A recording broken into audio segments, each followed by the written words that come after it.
Okay ఇదేంటంటే రండి కూర్చోండి, నేను చెప్తాను.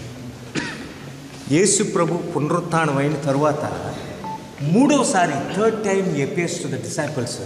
ఇక్కడ ఈ షోర్ దగ్గర వీళ్ళు చేపలు పట్టడానికి వెళ్తారు 8 మందిని పేతురుతో. ఆ రాత్రి అంతా దొరక్క వచ్చేస్తున్నప్పుడు మన ప్రభువు కుడిపక్క వలయమని చెప్తారు. తక్కువనే వాళ్ళు వలయగానే 153 చేపలు పడతాయి. 153 బిగ్ ఫిష్. తక్కువని పేతురు యోహాన్ అంటాడు ప్రభు అని. పేతురు తక్కువని గెంతి వస్తారు ప్రభు దగ్గరికి. వచ్చినప్పుడు ఇక్కడ యేసు ప్రభు రొట్లు చేపల బార్బెక్యూ చేసి బ్రేక్ఫాస్ట్ ప్రిపేర్ చేస్తారు ఇక్కడ చేపలతోటి. ఇక్కడ బ్రేక్ఫాస్ట్ చేసిన తర్వాత పేతుర్ని ఇక్కడ తీసుకెళ్ళి నీవు నన్ను ప్రేమించుచున్నావా అడిగింది. 3 సార్లు అడిగింది ఇక్కడే. అప్పుడే పేతురు లాస్ట్లో నా ప్రభువా నీకు తెలుసు నేను నిన్ను ప్రేమిస్తున్నానని. అప్పుడే మన ప్రభు చెప్పింది నువ్వు ముసలివాడైనప్పుడు నీకు ఇష్టం లేని చోటుకి తీసుకెళ్తారు అంటే పేతురు డెత్ కోసం ప్రొనౌన్స్ చేసింది ఇక్కడ. పేతురికి అధికారాన్ని ఇచ్చింది ఇక్కడ.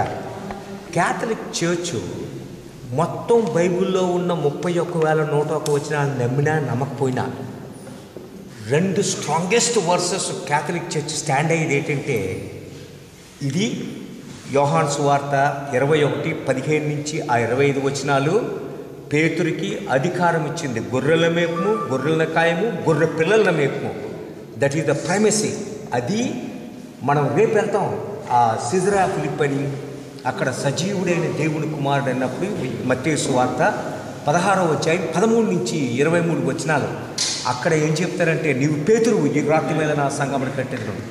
నరక వాక్యులు దాన్ని జయించలేవు. నీవు భూలోకంలో ఏది బంధిస్తావో పరలోకంలో అది బంధించబడి భూలోకంలో ఏదిపుతావో ఈ 2 వచనాలే అటు పిల్లర్స్. ఇవన్నీ జరిగింది ఇక్కడ అక్కడ అన్నమాట. ఇది ఆయన బ్రేక్ఫాస్ట్ తయారు చేసిన ఇది. రండి కరెక్ట్.